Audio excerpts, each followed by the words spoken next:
In this week's episode, we are going to talk about commitment phobia and some of the red flags to be looking out for if you're in a relationship and you're wanting to take it to that next stage. Some of the signs that you need to be looking for that you're actually with a person that will also want to take it to that next stage. So without further ado, let's get into it.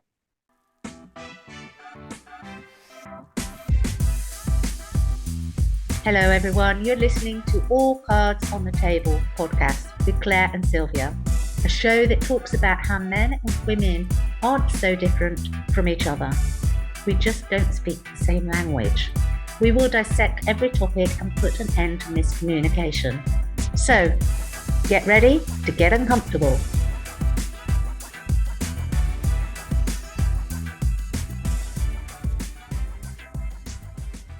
Hi, and welcome back. My name's Claire Attio. Hi, everyone. This is Sylvia Jaira. And this week, as I said, we're doing commitment phobias. Now, there is a whole spectrum of different aspects to commitment phobia, from the person that just wants to be playing around, so they're commitment phobic and they want to keep their options open, to somebody who has suffered deep trauma and to protect themselves, they're not willing or not able to allow anybody else in. And so we're going to have a look at that. There is no way in just one episode we're going to be able to look at all these aspects in depth, but we're just going to give you a little bit of a discussion, a little bit of our thoughts, and a few of the red flags to look out for. Isn't that right, Sylvia? Yes. As you said, it's a big spectrum, as we were talking prior. The one thing that popped up for me right now when you were saying that, it was the fact that there is trauma. And I think like most women, when they see it, someone with commitment issues, a man with commitment issues, we tend to think that it's because they don't know they don't know, they haven't met the right girl, and they're going to be the right girl for that person because they want to heal that person. And I see that all too often. And to be honest, it's just like, no, that guy just wants to go from one hookup to the next. And back then, I'm thinking our time when we were dating, I'm going to put ourselves out there, but I feel like we were able to kind of go that route where, okay, they have a commitment phobia and you can either choose to be a part of it or not. But nowadays, I feel like if you have a commitment phobia because you don't want to be with the same person, it's not like a big deal because people are like in Tinder, constantly moving from one person to another. So it's become so normal that we don't actually talk about commitment phobia. They're just saying we're living our lives at the moment. Yes. So those are the ones that I'm like, and if you're also on Tinder, you can't really say like, well, you need to commit because that app is all about hooking up. So it's like you just gather all the people that have commitment issues because they don't want to be one person in one tiny little app. So you can just see there, like, although I've heard people like, oh, we met on Tinder, which is very rare. That two people met on Tinder. I think there's a lot of people. It's interesting, isn't it? Because I think there's a lot of people on Tinder genuinely looking for something more substantial than just a hookup. The problem is we've got a fast food culture, and that has spilled over into our intimate relationships. It's a quick fix, rather than thinking, right, okay, who am I? What do I really want? Who is going to be a good match for me? Yes. And that's normally how we would think, or we used to think, I want to say, because that's not the norm. And I've been talking to like my brothers and friends that are much younger. They're between, late 20s up to like late 30s. And I haven't heard the word, oh, they have commitment issues, or no, they didn't want to settle down or stuff like that. Those were words we used to use for ourselves back when we were dating. And I realized because I was like, what do you mean? I'm like, oh, they have commitment issues. Like no, they're just, you know, they're living their life. They're just trying to meet as many people and to see which one's my person. And I'm like, yeah, we used to call that commitment issues, you know, but now because it's to me, it's like they're constantly on this Tinder. And let's be honest, the people that are actually looking for a serious relationship on Tinder, I mean, it's gonna be a miracle for you to find one, because that's not what the majority of the people go into that app for. No. No. So you're just kind of setting yourself up for failure. Yeah. If that's your and if that's your goal. I mean, right? So commitment phobia for me, when you said that, and nowadays, I don't like, what would be the word now? Because you can't really I think it is say. still, it's still commitment. I think for those people that are in a relationship and they believe themselves to be in a stable relationship, and they're wanting to move that next step. So they're wanting to either move in together, or they're wanting to start talking about marriage. That's when this really comes into its own, because as you said, as we've just said, you know, society now is almost and it's really I'm going to be really old-fashioned. I really do not like this fast food intimacy type scenario, and I think it's only serving to drive the divine feminine and the divine masculine further apart rather than bring it closer together. And again, another podcast, another conversation of conspiracies going on there. But if you're in a relationship and you've been with somebody for a year, a couple of years, or whatever it takes, and you think, oh crikey, this is the one, and then you start to have those conversations, but those conversations never really kind of manifest into anything. That's really when you need to be looking out for the red flag for somebody who is has a commitment phobia. Some of those red flags being not being able to kind of pin them down for conversation times as a starter. Is somebody that doesn't want to sit and have deep and meaningful conversations is a really big red flag to begin with, because if they're not, it's showing that they're not willing to open themselves and be vulnerable to just have a conversation. It doesn't even have to be a conversation about commitment. It can just be a deep and meaningful, intimate conversation. And if they're not willing to do that, then that's one of the first red flags, I would say, of somebody that is going to have an issue with committing in any way, shape, or form. That's very true. Yeah. If they can't even sit down and just have a honest conversation about the future, that should immediately tell you you're not in their future. Yeah. Yeah. And I think people need to have a reality check. And as you said, you know, and women do it more so than men. I think women tend to make up these wonderful stories in their heads. Guys do it as well. It's on both sides of the spectrum, but it's giving yourself a reality check, coming out of the story and looking at actually what's going on in the physical world rather than what's going on in your fairy tale story in your head. It doesn't matter how much you love somebody, if they're not ready to commit, or if they have a true commitment phobia, that it's not going to happen. And it doesn't matter if you sit there for 5 months or 5 years, it's not going to happen. Yeah. I mean, if you're there for 5 years, you've kind of just, I don't know. You should know by then if they're not going to commit. I mean, you're just made it too easy for them. They're too comfortable that they don't want to move to the next level. And they say that after, I mean, I don't want to put a timeline, but normally they said after 2 years of being an exclusive relationship, which is something else that I learned on this trip about how people just, you have to say the word exclusive now. Exclusive, yes. Yeah. Okay, but if you're exclusive with each other for 2 years and there's no mentioning of, like you said, of future plans, that they're not going to happen. And by then, if a woman needs, or a man needs to have a serious sit down of what you want to do next, because the chances of you marrying or having that person for the rest of your life tend to slim down more than after 2 years.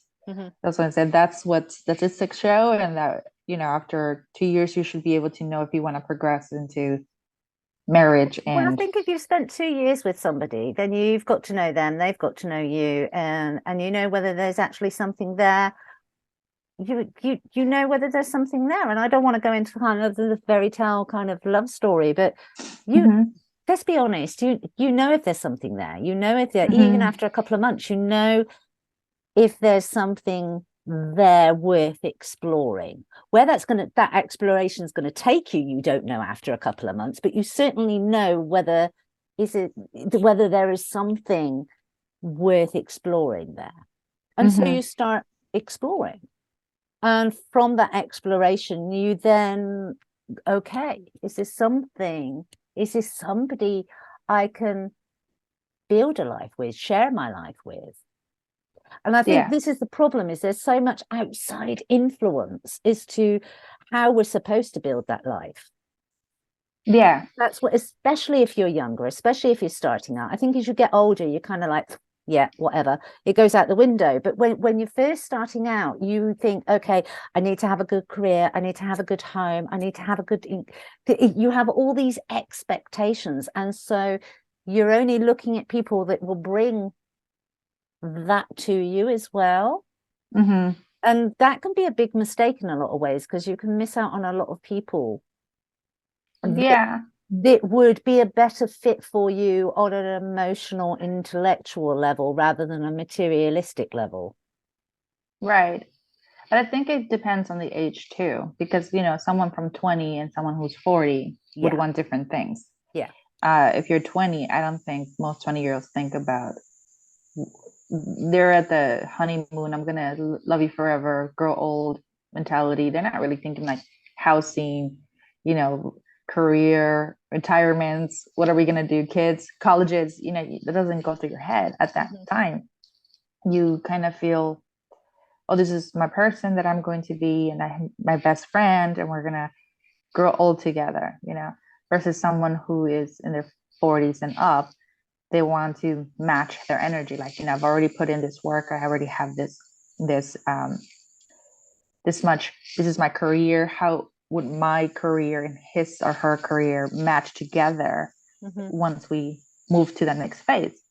And I think it's a lot harder when you're older, because if you already have built a life, when you have a career and you meet someone, you need to take in consideration, are you going to leave, who's going to leave their career based on where you're going to live? So those factors go in. So that's why it's harder, I think, also to commit as you're older, because the stakes are higher. We've already built economy. You've already have a routine. You know who you are. You have a pretty good idea where you want your life to go. You've already settled and talked about that.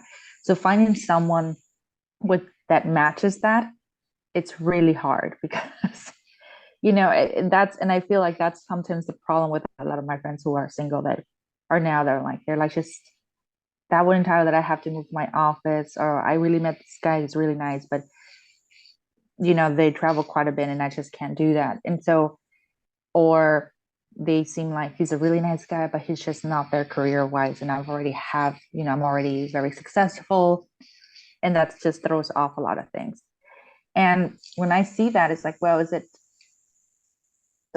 commitment, or are you making excuses for commitment, or what's, because somebody, I think, I mean, those aspects are there's a mixture in there, and this is what I'm saying. It's that materialism. Even, oh, they don't match my income. Well, let's be honest. So what? Does it matter? Yeah. But that's part of a commitment phobia too. That it's this assumption, and I think it's that, what does the outside world think? So if you had, and that, you're going to be missing out if that's the if that's the viewpoint that you've got, that's absolutely fine. We've all got different viewpoints, but you're actually going to close the spectrum of people that Yeah. that you would even consider eligible. Now, I'm not saying you just go out with any Tom, Dick, or Harry, but Mm-hmm. it's looking more about what you need on an emotional level. What type of support what are you actually seeking? What are you actually, are you because women, I hate to say it, it's almost like the roles have reversed, and you've got a lot of 40 plus women now that are very career minded, and they want a bit of candy on their arm, but they want a bit of Mm-hmm. candy that is also earning and is doing very well for themselves as well. Yeah. Rather, it's, And and so and it it's, makes it so yeah. much more difficult, because when those roles were reversed and you had a very successful man, they were quite happy to have a feminine candy that Mm-hmm. wasn't in the same earning bracket and wasn't Mm-hmm. the same. But now it's kind of reversing a little bit, and it's causing all sorts of mayhem and confusion. Yeah, I mean, for that like commitment issue, I would have been phobia towards women. I think it's more of matching not just the energy, like I said, but it's like when the 40 plus women, it's their phobia, or it's that they have worked or they have had some trauma or something that they said, I'm not going to fall into that again. So that's their issues. And then they make every excuse like, I can't, redo this, or I'm not going to change for that. I'm not going to do this. So you have that trauma of maybe previous relationships, marriages, that they don't want to adjust. And so they seek a partner that is in the same level as they are, which is really hard. But men, they just go for someone younger because they don't expect that the type, like it's easier for men to just match with someone who's much younger, and it's okay in this society. But women, if when we're like, what, I've already done that, and we seek a man like that, it looks down upon. So that also we have to take in consideration that as well. Because I was talking to a friend of mine, and she's in her late 50s, and I said, she's like, there's no men. And I was like, is there's no men, or is it just that you don't want to commit? Because there's definitely men out there. And she was just like, I just, every guy my age has just a lot of things going on that I'm just not willing to put up with anymore. Mm-hmm. And I'm like, okay, well, fine. Like, I mean, let's not be joking around. Like, she's like, yeah, then I have to think about like heart problems, health issues, things like that. That I just like, I keep myself pretty fit, and it's really hard to find men like that. And I said, okay, well, what about a younger man? I mean, men do it. Why can women do it? And she was like, no. Like her instant no. Wow, I'm like, why interesting. not?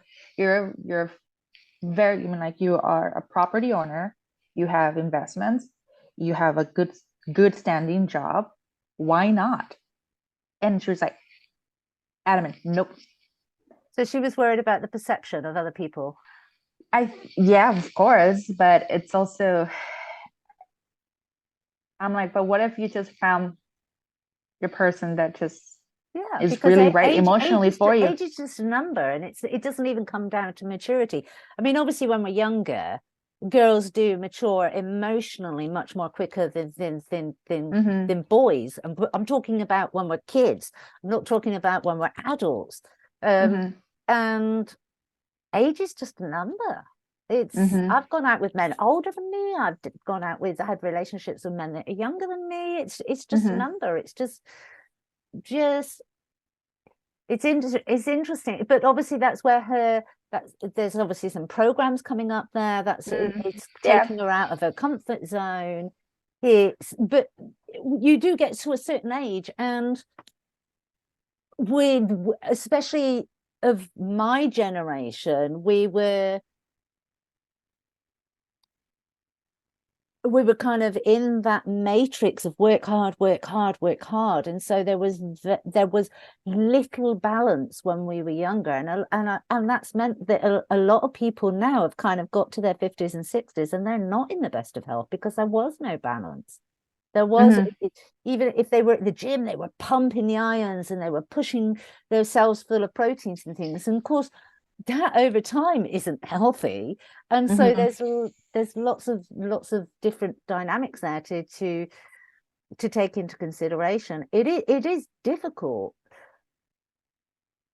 Does that come under phobia? I'm not really sure that does. But that's what that's what I was saying. Like sometimes we don't think it's like a phobia, but I feel like her commitment issues, she's using that as an excuse.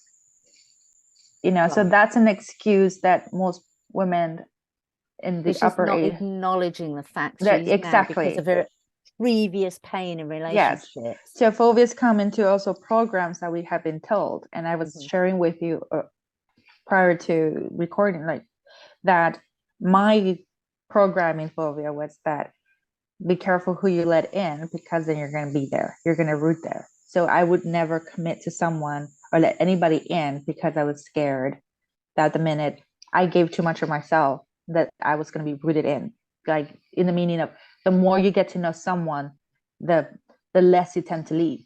And if you're not ready for that, or if you're not ready to change your environment at that moment, not because, I mean, that person could be mark all the boxes, but if you're not ready or scared in a sense because of what the program was, because I mean, especially if you're younger, for me, I was younger when that happened. I was just thinking like, I don't know myself what I want right now. And in the paper, everything looked perfect. And then the program kind of went like, is this really what my life is going to be if I settle down now? And I didn't really want it to, I was really like back and forth with it for a long time.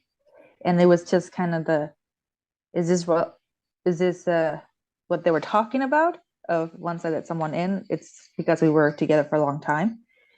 That is this coming true, that it's going to be harder to leave, or what's going on? Am I having commitment issues? Am I having this? So I went back and forth quite a bit. So the program is the one that probably for me was the one that it was like giving me the phobia of commitment, because I was told, like, had they never told me that, I would have been like, yeah, you know, everything's great, this and that, we'll see where it takes us. But that was like, once you get them and you're rooted, you have to be rooted where they're at. And that was the phobia for me, that I have to be rooted down in one area for the rest of my life. And it wasn't going to be my choice where I was going to plant that seed. Yeah. So that was the fear for me. And right. And I think a lot of women, when I hear other women say that, and I said, yeah, I understand that. And it's, to this day, I haven't planted my seed. I moved around quite a bit. But you've planted your seed in your husband. Yes. So no one told me that you can plant your seed on a person, like your home can be a person, you know? And I think that's not talked enough, because we just tend to think like, oh, I don't want to commit to this person because of their lifestyle, where they live, what they're going to do. And so that's kind of also falls into when you're older and you're meeting someone's like, oh, well, you know, I already have my business and it's thriving, and I don't want to change that, all that, because I met this amazing person half across the country, you know. So to me, it's kind of like how they tell me, it's like, yeah, you know, you can root yourself on a person, and that could be your home, then you can go anywhere. And it wasn't, and I actually hadn't even thought about that, and to the point, it was just that I felt like he didn't have, also he doesn't know where he's going to plant his seed also. And I felt like, okay, so we have that in common, and I can live with that. Well, it sounds like you've planted it in each other, which is a very healthy thing to do. I don't think we realize everything that, else can fall to the wayside. But if you've planted your seeds in each other, then you're nourishing and growing that together. Yes. And also, your roots are going to be so freaking entangled that you can't just walk away at a whim. It's like, you can't go, oh, well, I'm going to go and sit in that bit of the garden and never speak to you. You have to kind of pull yourself out. And so in lots of ways, it's I quite like that because you're enmeshed, those roots are enmeshed. It means that if there's an issue, if there's a problem, you can't just Walk away. walk away. Yeah. You have to have conversation. You have to work things out, whether that's for the good or the bad, but you have to work it out. You can't just walk away. And it goes back to that throwaway society, that fast food throwaway society. And I think this is a big problem. And I think it's a big problem that we've been taught, and as you said, to plant our seeds in a place, in a space, rather than in a person. We're talking about sharing our lives with somebody. So where we're going to live and what kind of house we're going to have is really not that freaking important. What's important is what kind of life are you going to have with that person? How are you going to communicate? How are you going to be intimate? What are you going to share? Do you like the same things? And if you don't like the same things, are you mature enough, the both of you, to give each other space so that you don't, one doesn't get lost in the other? And that's very important, because when you say it like that, anybody with commitment phobia is going to run the other door. Had you told me that when I was 20, I would have ran for the hills. I was like, no way I'm going to root put my seed rooted on a person. No way. That's the biggest phobia that most people have, because we are told like that's going to be the rest of your life for that person. And that could also be a red flag, because I mean, for me, that would have been a red flag and ran the other way, or maybe for him, I would have been a red flag that I ran away. But that's because I you weren't wasn't ready. That's because you right. wouldn't have been ready. So when you were ready, you would have known and thought, right, this is the person. Yeah, this is the person. This is the fertilizer for my seed. Yeah, but I'm like, that's what I'm saying. But we didn't know that. Like, I'm just like Yeah. discovering that as we went along. Yeah. But when we talk about, oh, I'm going to be with the same person for the rest of my life, when you word it like that, of course, the fear and the commitment comes in, especially if that was never modeled to you. If you constantly moved, or if you come from, and I would say most of the time, when divorced parents have, the children either become one person for the rest of my life, or they don't think it's a big deal. Just, oh yeah, I'll marry you, and then I can, if it doesn't work out, then we'll go this way. So it's if you come from a really unstable divorce where it was really difficult, those children tend to say, I'm never going to marry, because the model that was given to me, it was so awful. I don't want that lifestyle. It was dysfunctional. Yeah, so they don't it was want so that dysfunctional. But the So if you problem have is what we're seeing is that dysfunction. You're getting they're creating a different type of dysfunction because you're not addressing the issues. Society's not addressing the issues. It's not just one person. Society's not addressing the issues. They keep jumping. It's like playing hopscotch rather than going, okay, let's look at this. What's going on here? Yeah. Versus when you have children from divorced parents who went about it clean and have a good communication and co-parent perfectly, they're not afraid for commitment. And that even though they've come from divorced parents, and the fact that maybe the parents remarried and they have a wonderful relationship with the new parent, that doesn't affect them. But it's the fact that they come from a trauma, from an unstable home, and most of them will never, I mean, I don't think most people sit down and like, yeah, my family went from this and this and this and this. And I know a lot of young ladies that said, well, I will never date someone from a divorce background, because then I know they're not committed. And I think that's a lot of women just tend to go, no, I'm not going to be the other person that he's not going to commit to, because that's already modeled. But that's the thing that we need to bring into focus, that children from divorced parents are two different criteria. One that was really bad, that they divorced because the situation was so bad, and therefore they're fearful of repeating that, versus the divorced parents who, just grew up hard and for the better of everyone, and they had a clean divorce and had a healthy way of exiting that relationship, and the children felt loved, and they talked to the children, and even sometimes the parents remarry and have a healthy relationship with the new parent. They tend to be more not, they don't see it that way as a commitment. They don't have commitment issues. They don't Mm-hmm. have Mm-hmm. phobias. They go on to have pretty healthy long-term relationships, because it was never about the divorce. It was about how the relationship was handled. Yeah. Yeah. So when we look at this and we say, oh, well, they have a phobia, and you have to dig deeper as well. Is it a red flag? And I'm not just saying that all divorced families that had a horrible ending that's the result of the commitment issue of the child. It's going to be more of the fact that, how did that child handle it afterwards? And that's what we need to look into, because if they actually had another adult or talk to and were able to overcome that, they can have a healthy relationship as well. Yeah, I think it's that. I mean, that comes through conversation. So you would know whether they're commitment avoidant, whether they're willing to have intimate conversations, whether they're willing to be intimate. And when I'm talking about intimate, and I'm talking, and I've noticed this a lot. And as you said, like with the whole Tinder kind of thing going on, there's a lot of sex, Yeah. but very little intimacy. And there's a massive difference.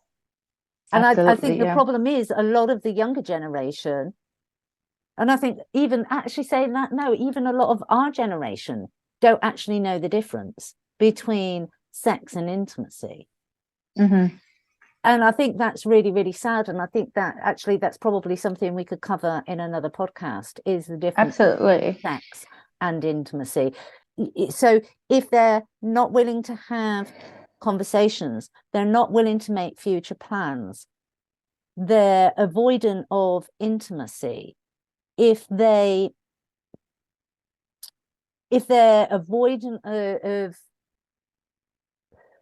another good one, and another one that gets picked up quite a lot, gets missed quite a lot, is if you're with somebody and they're always picking at you, if they're always finding your flaws, if they're always see the things that haven't been done, see the things that you did wrong, see the things, and then never actually boost you up, that is a way of them creating space between you and them. And it's a very subtle one that a lot of people don't. And a lot of people go, oh, well, they're narcissists.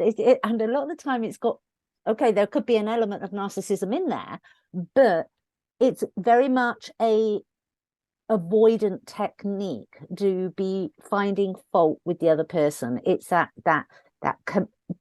not wanting to be committed, that creating a space because that commitment feels scary and uncomfortable, and so they create space by creating conflict. And that one gets missed. That particular red flag gets missed quite a lot, because they go, oh, well, they've had a bad day, or oh, this has happened, oh, that's happened in the family, or there's lots of excuses that get put into there, and so that particular red flag gets missed quite a lot. Yes, I would also add into that, not talking about their families and how he or she grew up, or who's who, or not introducing you to their friends and family, because that means commitment. I know someone that was a big red flag, but obviously that person didn't want to see it. They got married, and nobody on that person's side, one of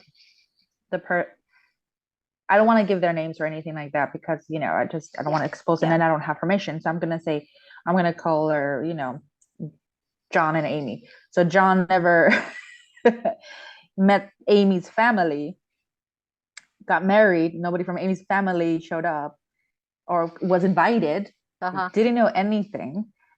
And John introduced her to everyone in the family, but she never spoke of anything. And then all of a sudden, Amy's gone. Okay.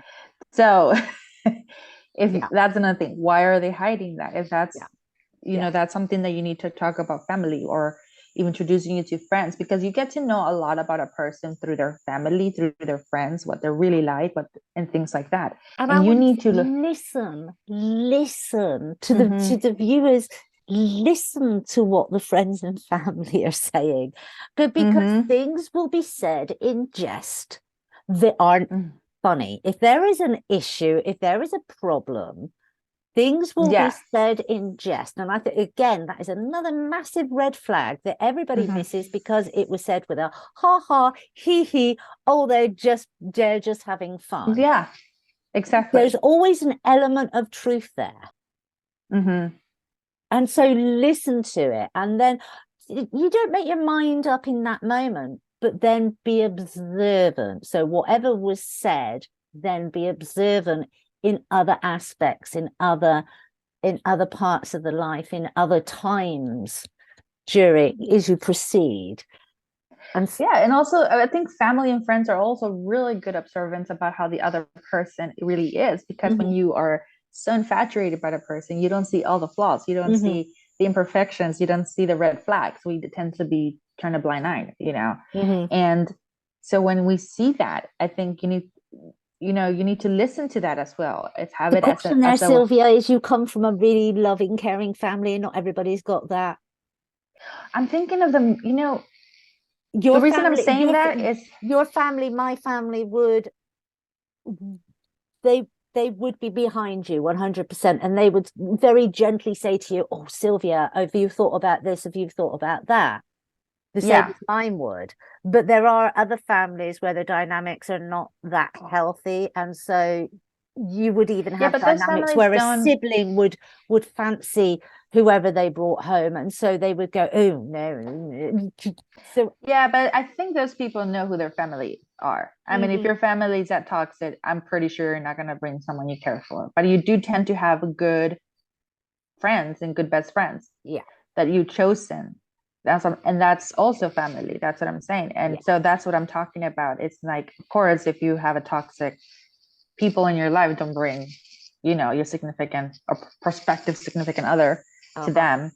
But most people, we have one person we trust. I would like to believe that you would bring, and especially the best friend, or someone you trust, or even your hairdresser. Sometimes hairdressers, when you sit down and you talk everything about them, bring them, like you can get a sense of who that person is, because they tend to pick up things that we don't.